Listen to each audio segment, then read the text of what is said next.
কিয়ামতের কঠিন বিভীষিকার ময়দান, এই ময়দানে আমাকে আটকায়ও না, দয়া করে তুমি মাফ করে দাও, আমি তো ধরা খেয়ে গেছি। বিবি বলবে, স্বামী গো, মাপ চাওয়ার জায়গা হাসরের মাঠ নয়, মাপ চাওয়ার জায়গা ছিল দুনিয়ার জগৎ। হাসরের মাঠে কেউ কারো প্রতি দয়া দেখায় না, মায়া দেখায় না। হাসরের মাঠ মাপ দেওয়ার জায়গা নয়, মাপ লওয়ার জায়গাও নয়, মাপ দেওয়া নেওয়ার জায়গা ছিল দুনিয়ার জগৎ। ওই জগতে তুমি আমার কাছ থেকে মাপ নেও নাই, মাপ চাও নাই। আজ আমি মাপ দিতে রাজি না, বিন্দু পরিমাণ দয়া দেখাইতে রাজি না। আজকে আমি আমাকে নিয়ে ব্যস্ত, ইয়া নফসি লিয়া ব্যস্ত। আমি বিবি কেমনে মাপ পাবো, আমি আমাকে নিয়ে ব্যস্ত। আমার নেকির প্রয়োজন, তুমি বদলা দাও, বদলা দাও। মোহরের টাকা তুমি দাও নাই, 10 লক্ষ টাকা মোহর লেখাইছো, দিছো মাত্র 2 লাখ, বাকি রইছে 8 লাখ। আমার 8 লাখ টাকা পাওনা, পাওনা পরিশোধ করো। ঠিক কিনা জোরে বলো। সমাজে ট্র্যাডিশন আছে না নাই? দিতে পারে না 2 লাখ, মোহর লেখাইছে 10 লাখ। মোহর কাগজে লেখাইবার জিনিস নয়, মোহর দেওয়ার জিনিস। মোহর স্বামী তার স্ত্রীকে দিতে হয়, স্ত্রীর পাওনা, স্ত্রী পাওনাটা পরিশোধ করে নিবে একদম পুঙ্খানুপুঙ্খ হিসাব করে করে আল্লাহর আদালতে তোমার কাছ থেকে নিয়ে নিবে। দুনিয়ায় যদি তুমি না দাও, ওই দিন বলবে আমার পাওনা পরিশোধ করো। স্বামী বলবে, বিবি কেমনে দিব, টাকা নিয়ে তো কবরে আসি নাই, টাকা নিয়ে তো হাসরের মাঠে উঠি নাই, কেমনে তোমাকে 8 লাখ পরিশোধ করব। বিবি বলবে, টাকার প্রয়োজন নাই, কারণ টাকা হাসরের মাঠে চলে না। হাসরের মাঠে চলে যে জিনিস, ওই জিনিসটা তুমি আমাকে দিয়ে দাও। কই কোনটা? কয় তোমার নামাজের সওয়াব। আর একটু জোরে কোন না সুবহানাল্লাহ। তোমার রোজার সওয়াব, তোমার হজের সওয়াব। কই তোমার উমরার সওয়াব, কই তোমার লক্ষ টাকা মাদ্রাসা দান করার সওয়াব। আমি স্ত্রীকে দিয়ে দাও, আমি বিবিকে দিয়ে দাও। এইভাবে তার জীবনের সবগুলা নেকি হাসরের ময়দানে ওই দুর্বল মানুষগুলার মামলার কারণে দিয়ে দিতে হবে। এজন্যই নবীজি বলেন, তোমাদের ভিতরে ওই মানুষগুলা দুর্বল নয়, ওই মানুষগুলা নিঃস্ব নয়, ওই মানুষগুলা ফকির নয়, ওই মানুষগুলা অসহায় নয়, যাদের টাকা নাই পয়সা নাই। না না, অসহায় হলো, নিঃস্ব হলো, মুফলিস হলো ওই মানুষগুলি যারা হাসরের ময়দানে নামাজের সওয়াব নিয়ে উঠবে, রোজার সওয়াব নিয়ে উঠবে, উমরার সওয়াব নিয়ে উঠবে, হজের সওয়াব নিয়ে উঠবে, দান করার সওয়াব নিয়ে উঠবে। কিন্তু দুর্বলের মামলার কারণে ওই সবগুলি সব দিতে দিতে দিতে দিতে শেষ হয়ে যাবে। সেই হলো তোমাদের ভিতরে সবচেয়ে বড় গরিব, সবচেয়ে বড় অসহায়। এজন্য বলি যুবক, দিলটাকে নরম করে কথাগুলি বুঝো। বুদ্ধিমান কখনো দুনিয়ার মামলা আল্লাহর আদালতে নিয়ে উঠে না। বুদ্ধিমান সর্বদাই দুনিয়ার মামলা দুনিয়াতেই ডিসমিস করে। স্ত্রীকে কষ্ট দিছো, তাড়াতাড়ি মাপ চেয়ে দুনিয়ার মামলা দুনিয়ায় শেষ করো। মোহরের টাকা দেও নাই, এখনই নিয়ত করো, তাড়াতাড়ি মামলা ডিসমিস করো। ঠিক কিনা জোরে বলো। এজন্য এখন যায় যদি কেউ মাপ দিয়া দাও, স্ত্রী যদি কয় মাপ দিয়া দিলাম, এটা মাপ হবে না।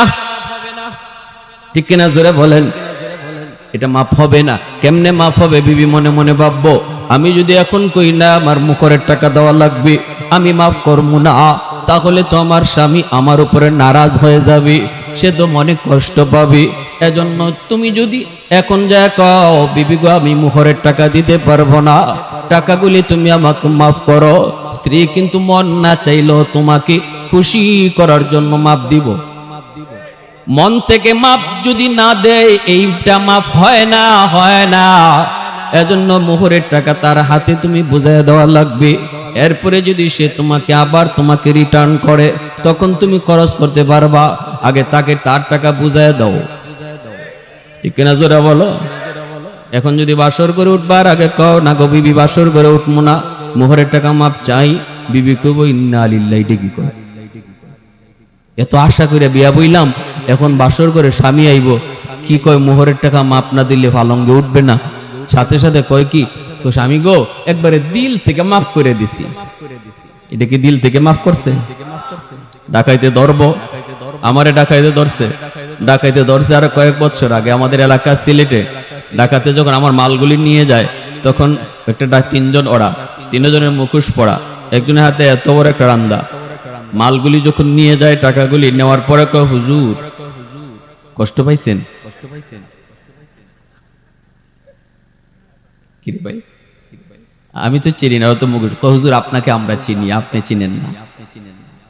আচ্ছা হুজুর টাকাটা খুব দরকার ছিল, এজন্য নিলাম, বদুয়া দিয়েন না।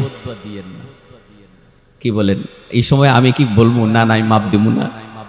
এত লম্বা একটা ছুরি, হ্যাঁ? আমি কইলাম আমার কাছে আরো থাকলে তোমারে দিতাম, এটা ছাড়া তো আমার কোনো পথ ছিল না। এই যে ডাকাতে আমার কাছ থেকে এইভাবে মাপ নিল, এটা মাপ হইছে? হ্যাঁ, বাসর করে যে সমস্ত ছেলেরা কয় মোহরের টাকা মাপ দাও নাইলে বাসর করে ঢুকমু না, এও এইরকম ডাকাইত, ঠিক কিনা? যেরকম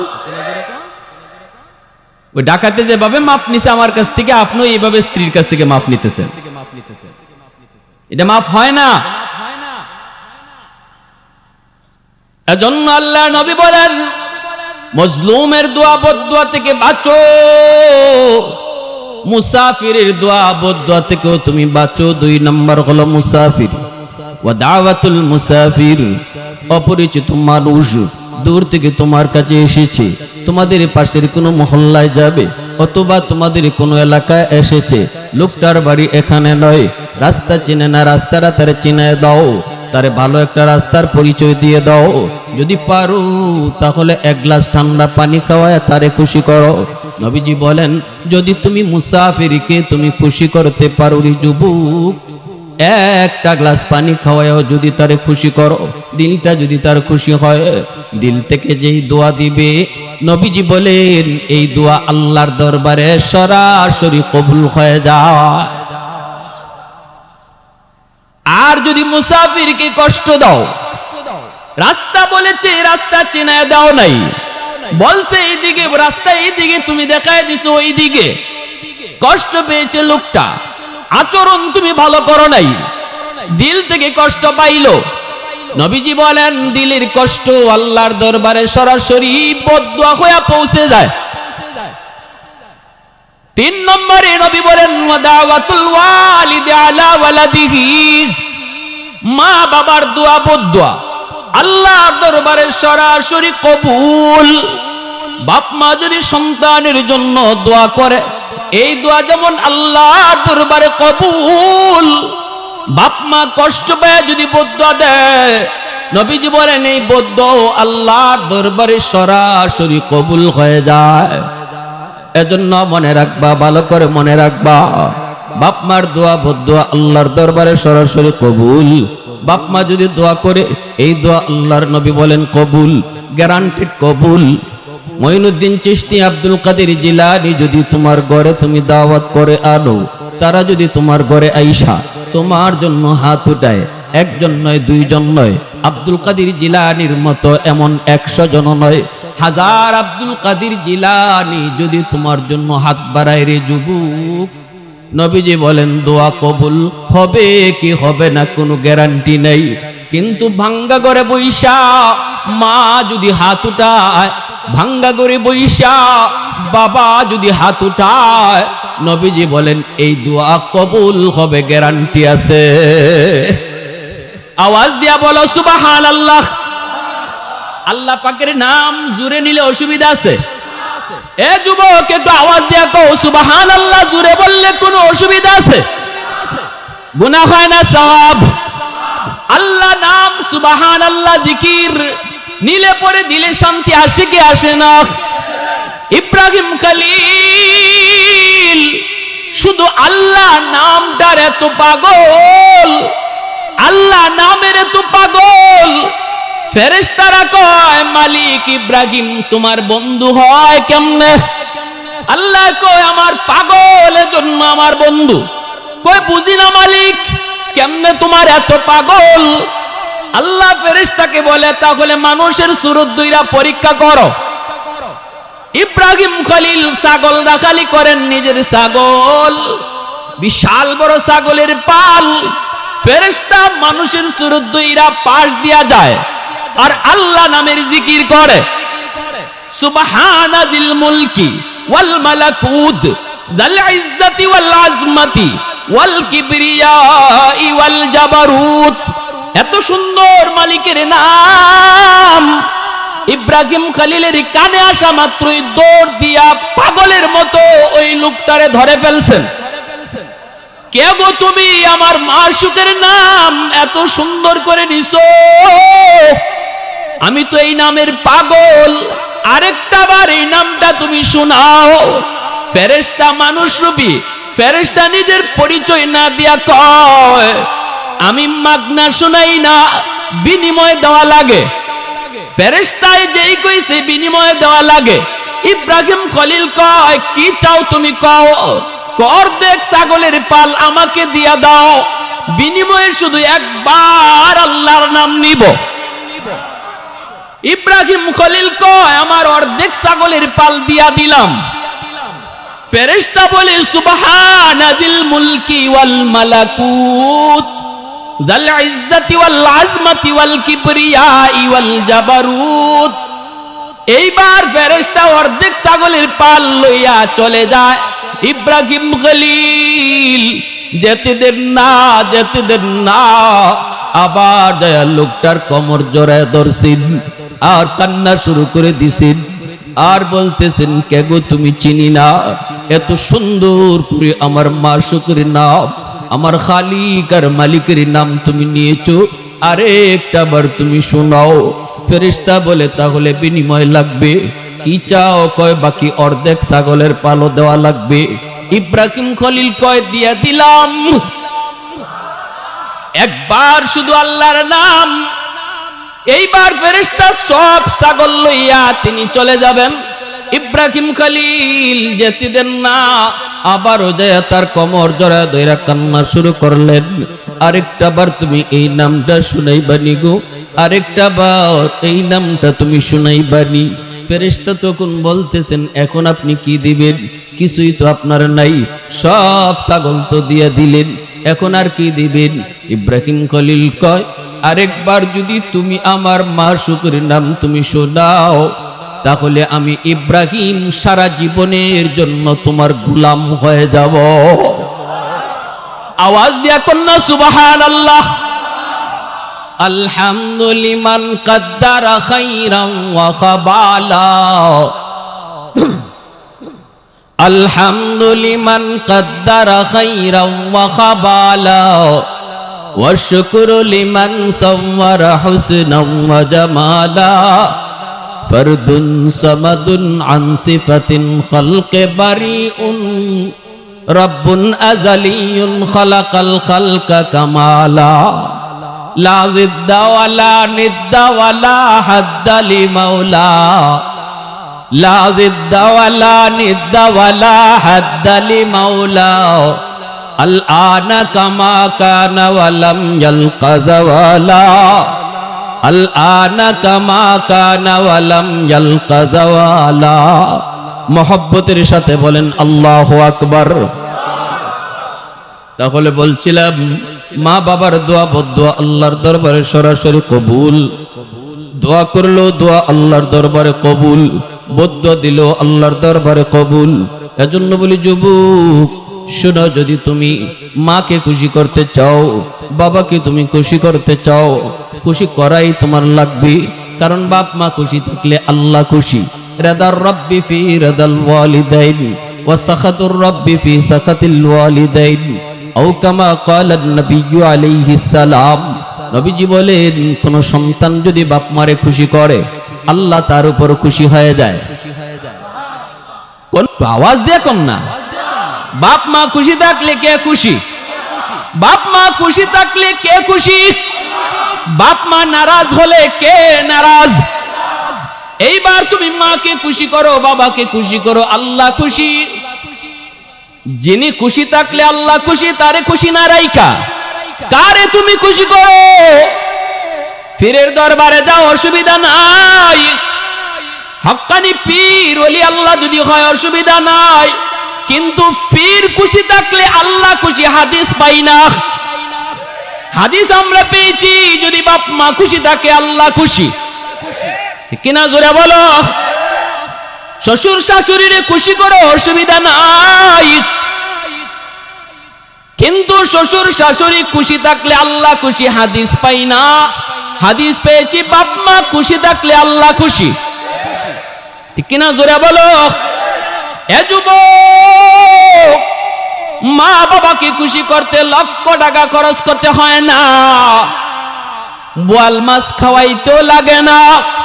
মুখ বইরা আম্মা কয়ে ডাক দেও, মুখ ভরে আব্বা কয়ে ডাক দাও, দেখো বাপ মার দিল খুশি হয়ে যাবে।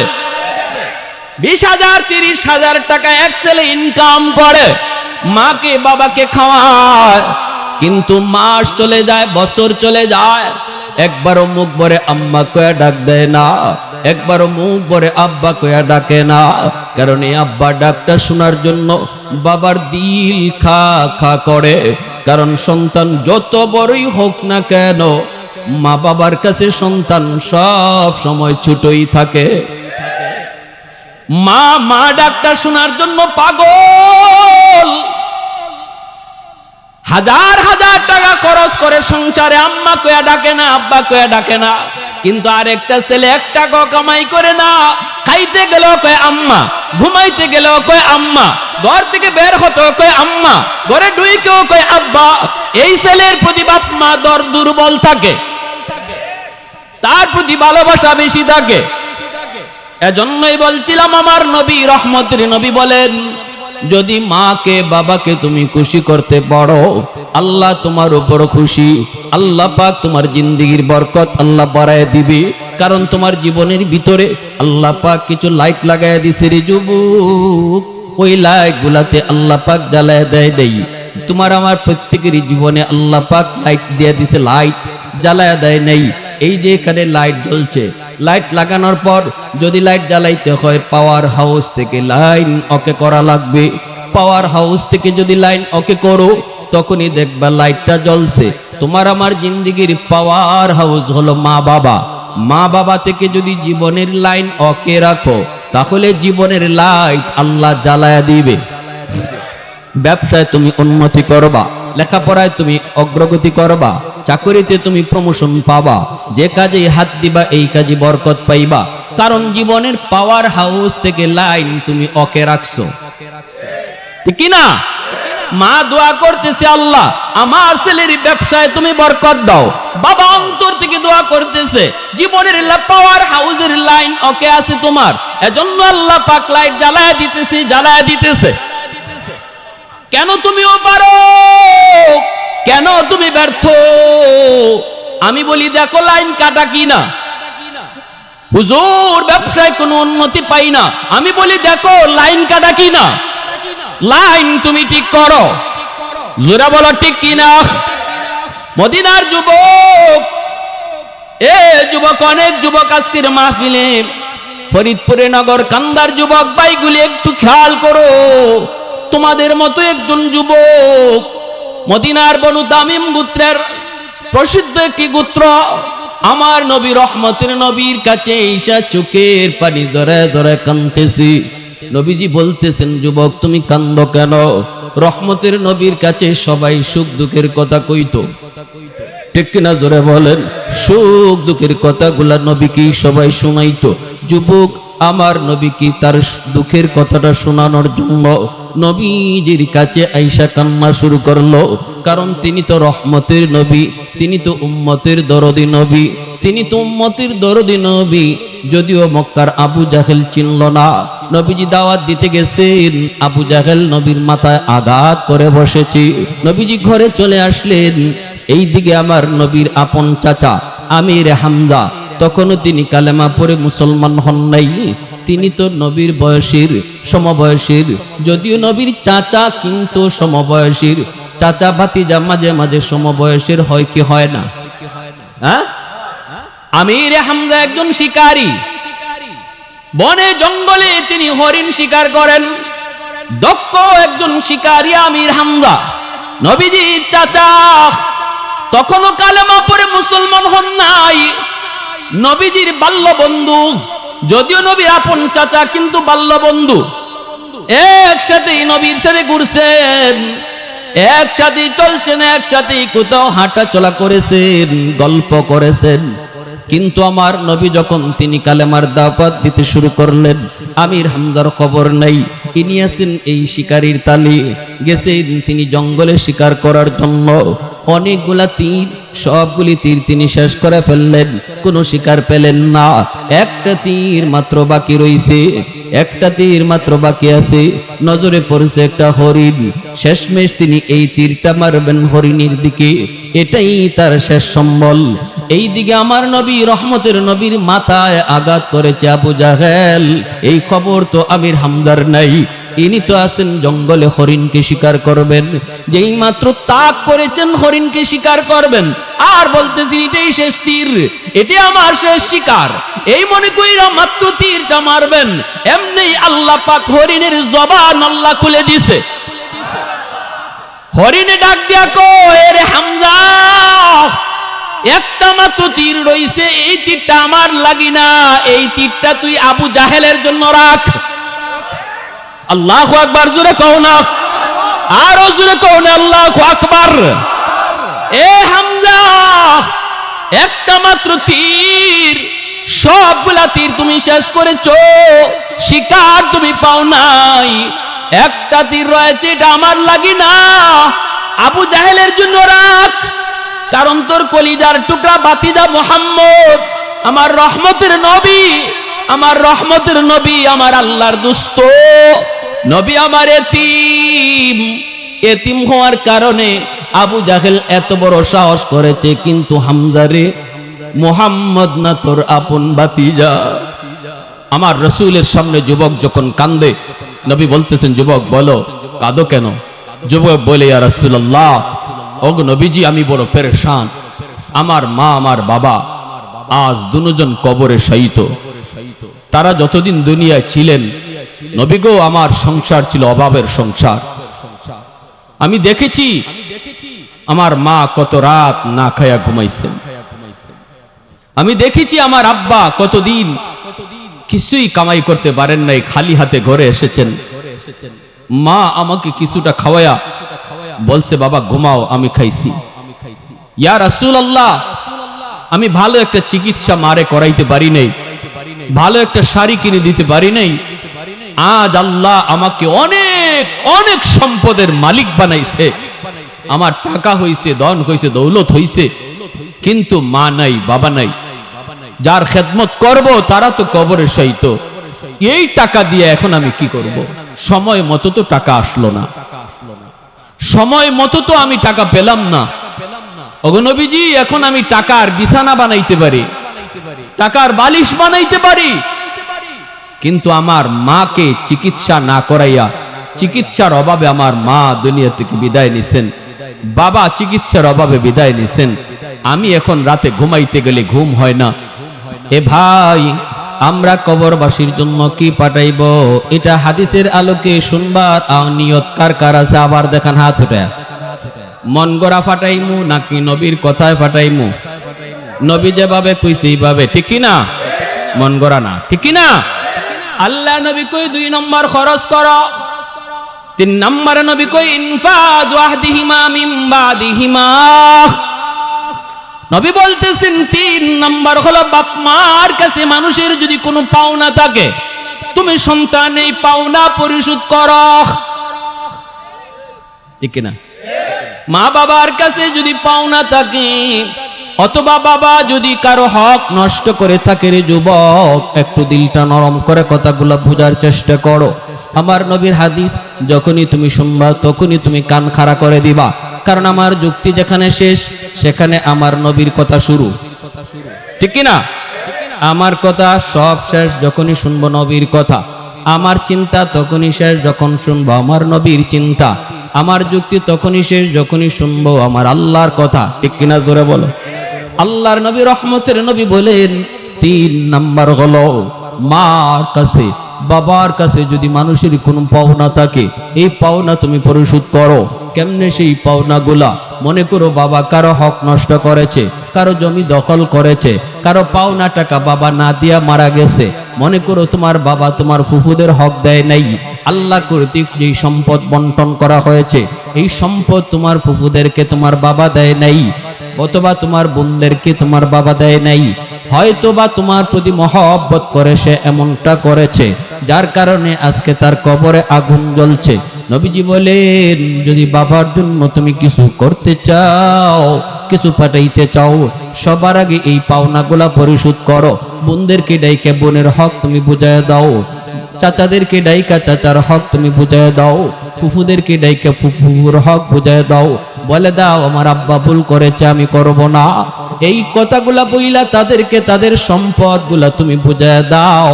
নবী কয় যদি এমন না করো, 10টা 20টা গরু জবাই কইরা মা বাবার নামে জিয়াফত করলেও কবরের আগুন নিববে না। কষ্ট পাইতেছেন কি ভাই? কষ্ট পাইতেছেন? আজকে এটা রসুম। আরে এলাকার মানুষে খাওয়াই তুইব 10টা গরু জবাই করো, কইব নাইলে আরে বাবা এটা কেমন পোলা হইলো রে, বাপের নামে কিছু খাওয়াইলো না। কিছু মানুষও থাকে সমাজে এরকম খাওয়ানোর তালে, ঠিক না? কিছু মানুষও আছে এরকম খাওয়ানোর তালে। এজন্য আল্লাহ রসুল কয় 10টা না 100টা আত্মী জবাই কইরা যদি খাওয়াও, হাতি জবাই কইরাও যদি খাওয়াও, লাভ হবে না। যদি মানুষের পাওনা বাবার কাছে যা ছিল এটা যদি তুমি পরিশোধ না করো, কবরের আগুন নিভবে না। মানুষের কোন হক যদি নষ্ট করে থাকে তোমার বাবার, তুমি জানো, তাহলে তাড়াতাড়ি এটা পরিশোধ করো। আগুন যদি নিবাইতে চাও।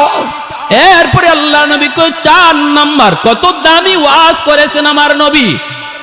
শ্রোতা কয়জন নবীর সামনে? জোরে কোন কয়জন? 4 নম্বরে নবী কয় সিলাতুর রাহমিল্লাতি লা তুসালু ইল্লা বিহিমা। বাবার জন্য মায়ের জন্য তুমি যদি কবরে কিছু পাঠাইতে চাও, 4 নম্বরে নবী বলতেছেন বাবা দুনিয়ায় নাই, কিন্তু বাবার রক্তের মানুষ দুনিয়াতে আছে। বাবার রক্তের মানুষ হলো চাচা, বাবার রক্তের মানুষ হলো ফুফু, বাবার রক্তের মানুষ হলো দাদা, বাবার রক্তের মানুষ হলো ফুফাতো ভাই বোন, চাচাতো ভাই বোন। এদের খোঁজ খবর তুমি রাখো। যখনই তুমি চাচার একটা ফোন দিয়ে কইবা চাচা কেমন আছেন, আমার রহমতের নবী কয় যেন বাবার কবরেই তুমি ফোন লাগাইছো। কারণ বাবার রক্তের মানুষের খবর নিতেছো, এই খবর আল্লাহ তোমার বাবার কবরে পৌঁছায় দিতেছে। সুবহানাল্লাহি ওয়া বিহামদিহি সুবহানাল্লাহিল আযীম। কি করি আমরা? আমরা চলতেছি কোন পথে, আর আমার নবী কয় কোন পথে।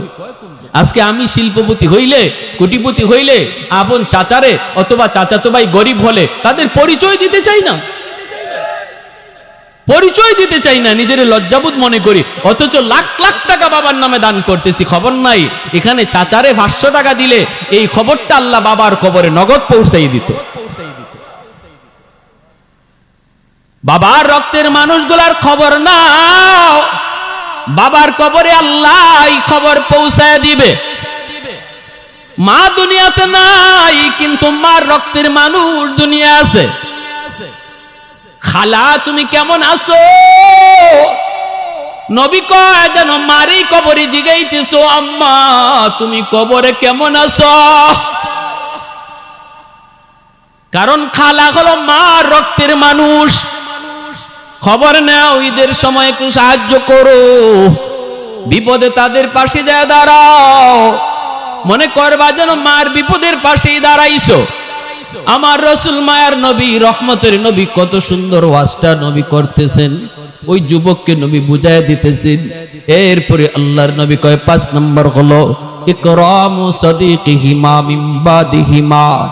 মা বাবা দুনিয়াতে নাই, কিন্তু বাপ মার বন্ধু বান্ধব কারা আছে দুনিয়াতে তাদের খোঁজ খবর তুমি নাও।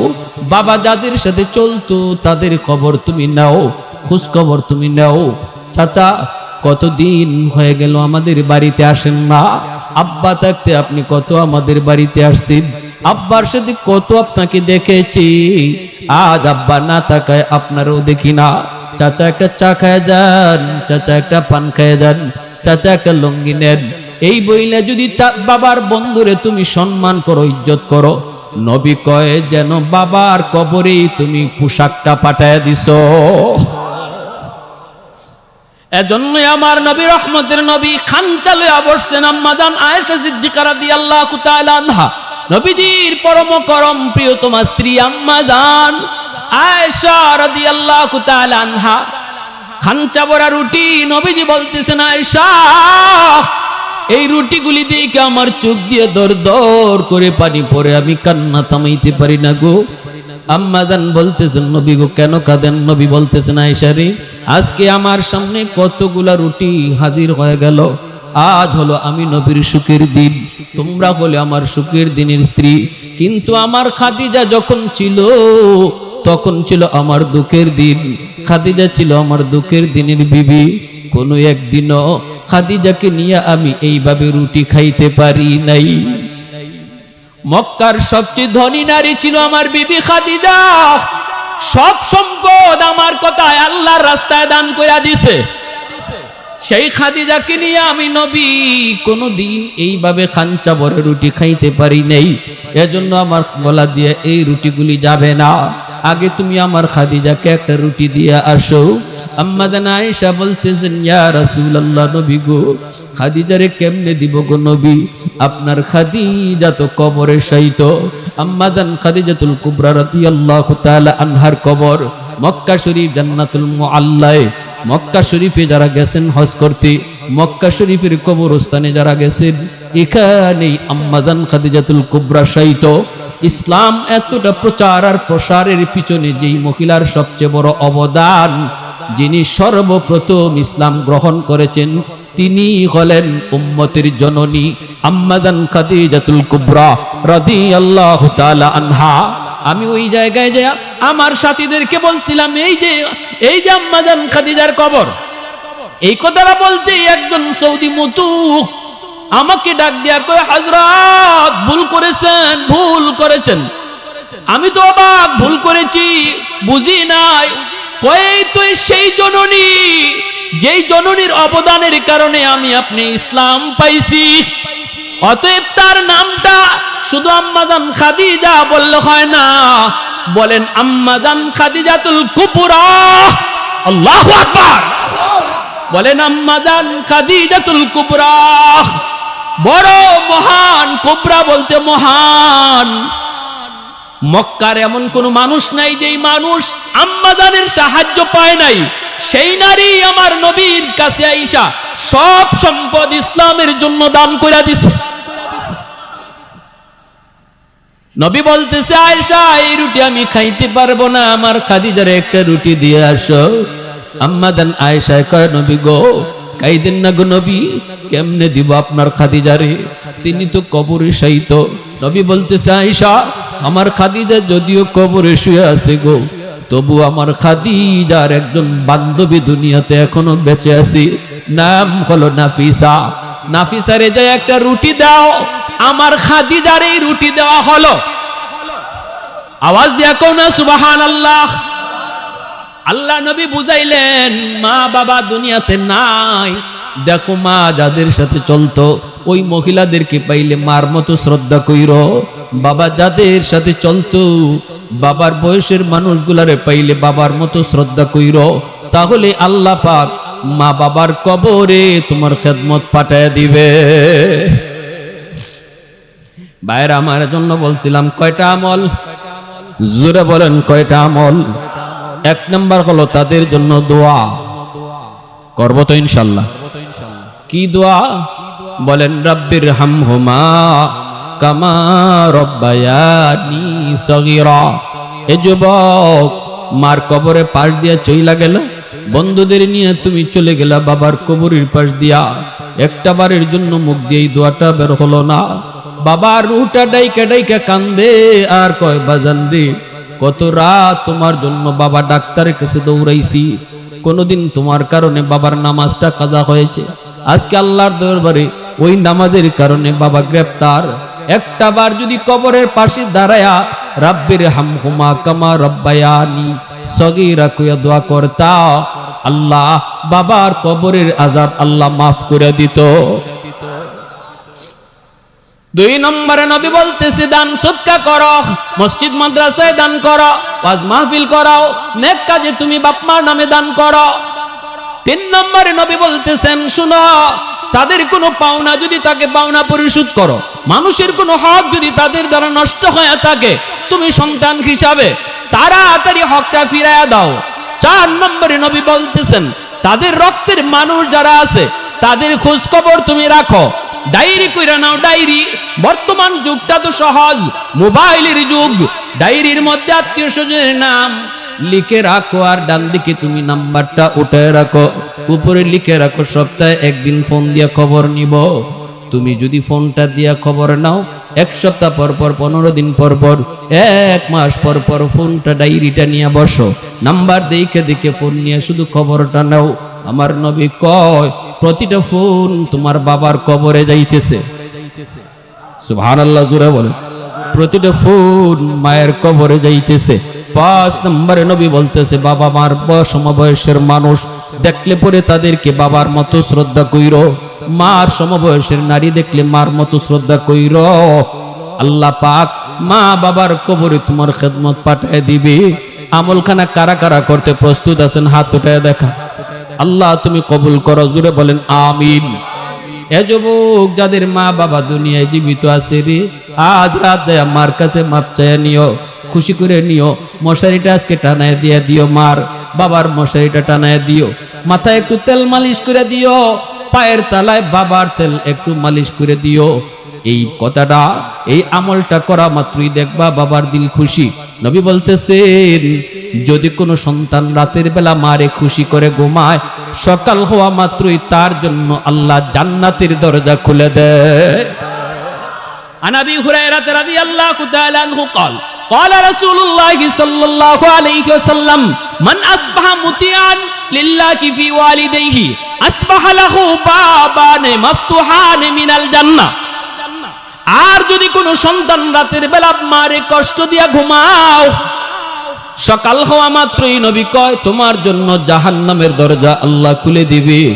ভালো করে জানো, মার কলিজায় ব্যথা, বাবার কলিজায় ব্যথা, তোমার কোনো কথার কারণে, তোমার কোনো আচরণে মায় কষ্ট পেয়েছে, কলিজার মধ্যে আঘাত পেয়েছে, অথচ তুমি মাপ চাও নাই, ঘুমায় যাইতেছ রাতে, এই দিকে মার ঘুম নাই, বাবার কলিজায় ঘুম নাই, চোখ দিয়া পানি ঝরতেছে। নবী কয় রে যুবক, তুই ঘুমাইতেছ না, সকাল হওয়া মাত্রই তোমার জন্য জাহান্নামের দরজা খোলা হইতেছে।